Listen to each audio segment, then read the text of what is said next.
चला आजच्या अभ्यासाला सुरुवात करूया. आज आपण शिकणार आहोत ईव्हीएस. सध्या आपण ईव्हीएस मध्ये काय शिकतोय बरं? तर सध्या आपण ईव्हीएस मध्ये कोणता धडा शिकतोय? माय होम, हो की नाही? आणि त्याच्यामध्ये तुम्ही काय काय शिकलेले आहात आतापर्यंत? आतापर्यंत तुम्ही सगळ्या बर्ड्सचे, ॲनिमल्सचे, त्यानंतर इन्सेक्ट्सचे घर बघितले, हो की नाही, आपण मागच्या पिरियडमध्ये. तर आता त्यांच्या घरांना काय काय म्हणतात ते आपण शिकलो. आता आपण माणूस आपण आपल्यासाठी घर बांधून घेतो, हो की नाही? तर त्या घरांचे वेगवेगळे प्रकार आहेत. तर ते कोणकोणते प्रकार आहेत ते मी तुम्हाला आज समजावून सांगणार आहे. बघा बरं का.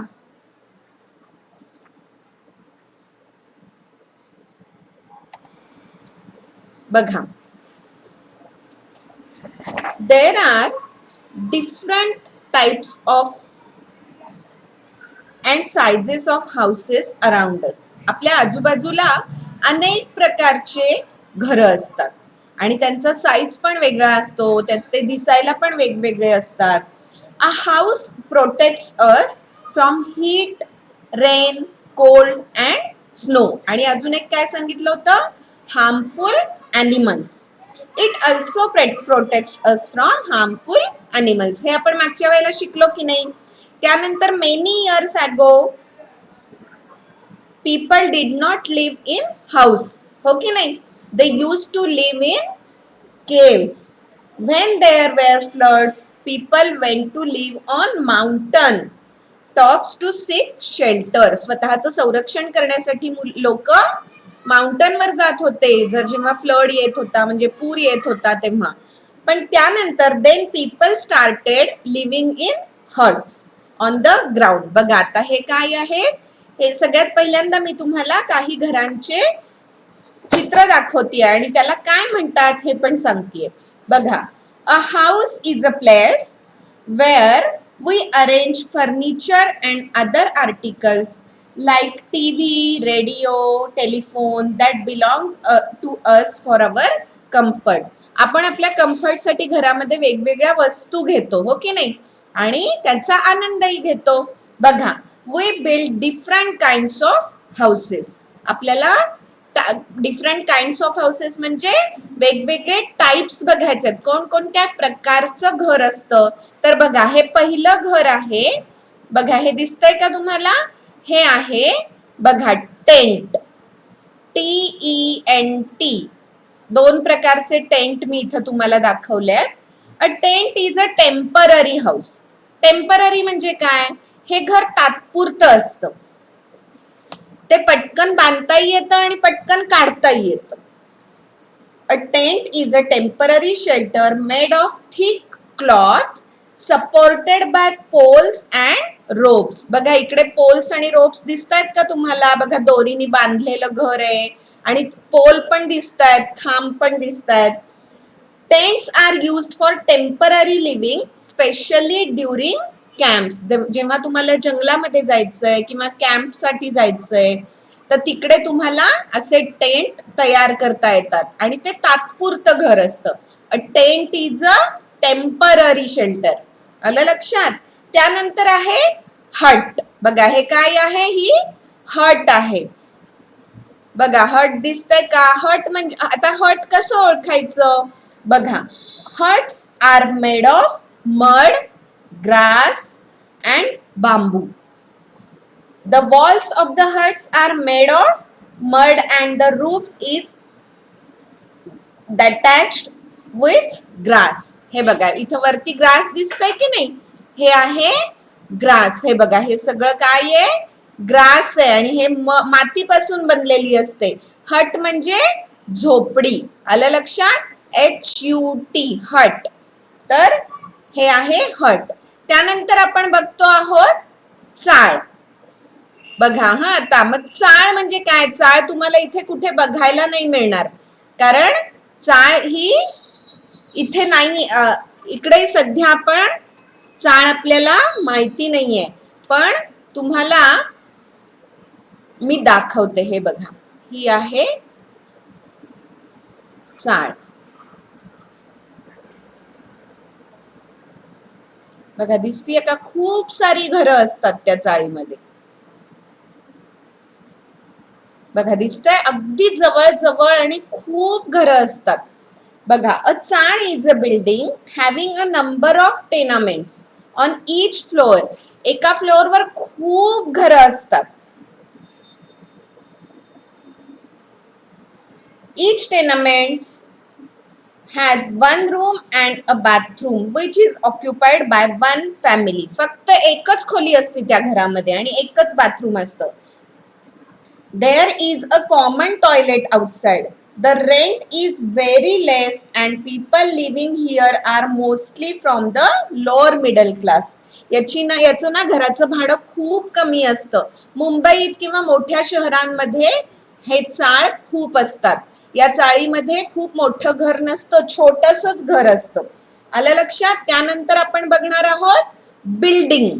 बघा, ही आहे बिल्डिंग. बघा दिसतीये का, याला म्हणायचं building. A building is an airy house for 4-5 floors high. Each floor has about 2 or 3 flats. बघा, हे मस्त मोठीच्या मोठी घरं असतात बिल्डिंग मध्ये आणि त्या तिकडे छान हवा प्रकाश खूप छान असतं आणि प्रत्येक फ्लोअरवर 2 किंवा 3च घरं असतात. आलं लक्षात? त्यानंतर आहे हे स्काय स्क्रॅपर. बघा, हे आहे स्काय स्क्रॅपर. स्काय स्क्रॅपर म्हणजे काय, तर खूप उंच इमारत असते ही स्काय स्क्रॅपर म्हणजे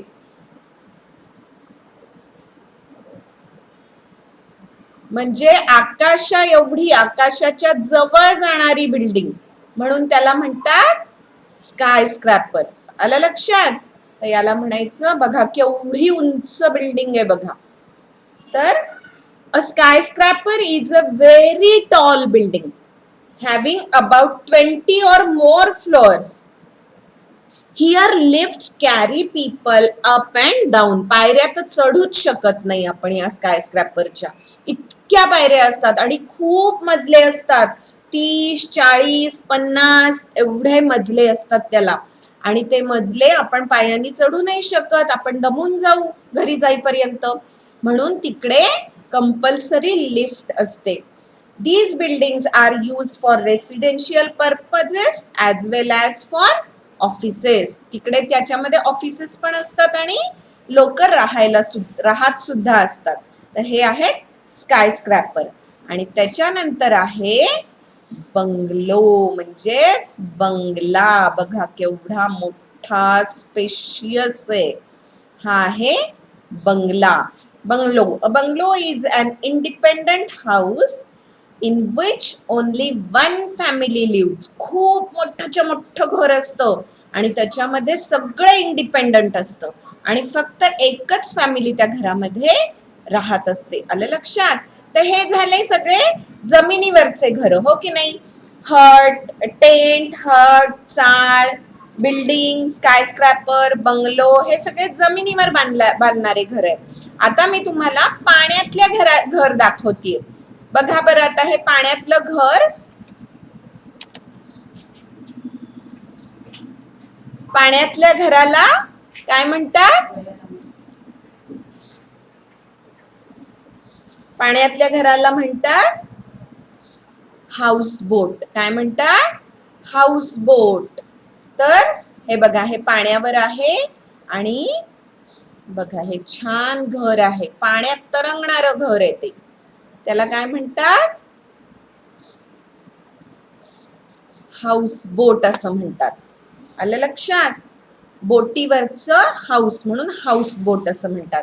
आणि अजून एक घर मी तुम्हाला दाखवतेय. This is igloo, a snow house. बर्फाचं घर असतं हे. आलं लक्षात? तर याला म्हणतात a snow house, igloo. Okay. तर ही सगळी हे बर्फामध्ये बांधलं जाणारं बर्फाचं घर असतं. बर्फात या घरामध्ये राहता येतं. आलं लक्षात? तर हे झाले types of houses. Some of us stay in big house while some stay in small houses. Whether the house is big or small, we utilize the space according to our needs. आपल्याला जसं पाहिजे तसं आपण आपलं घर बनवू शकतो. आलं लक्षात? बघा आताच्या याच्यामध्ये पूर्वीच्या काळी लोक जेव्हा घर बांधत नव्हते तेव्हा ते कशामध्ये राहत होते? केव्ज मध्ये राहत होते. हे आपण शिकलो हो की नाही? आणि आता लोक घर बांधून स्वतःच्या सोयीप्रमाणे राहतात. त्याला आपण घर असं म्हणतो. तर आज मी तुम्हाला घरांचे काही प्रकार दाखवलेले आहेत. तर ते घरांचे प्रकार तुम्ही नीट बघायचे आहेत आणि तुम्हाला आवडतील त्या 5 घरांची चित्र होमवर्क आणि क्लासवर्क मध्ये काढून त्यांना नाव द्यायचंय. आलं लक्षात? हा आहे तुमचा होमवर्क आणि क्लासवर्क. आज आपण ज्या घरांचे टाइप्स पाहिले तर वेगवेगळे प्रकार शिकलो की नाही आपण आज? तर त्याच्यापैकी 5 घरांचे नाव लिहायचे आणि त्यांची चित्र काढायची.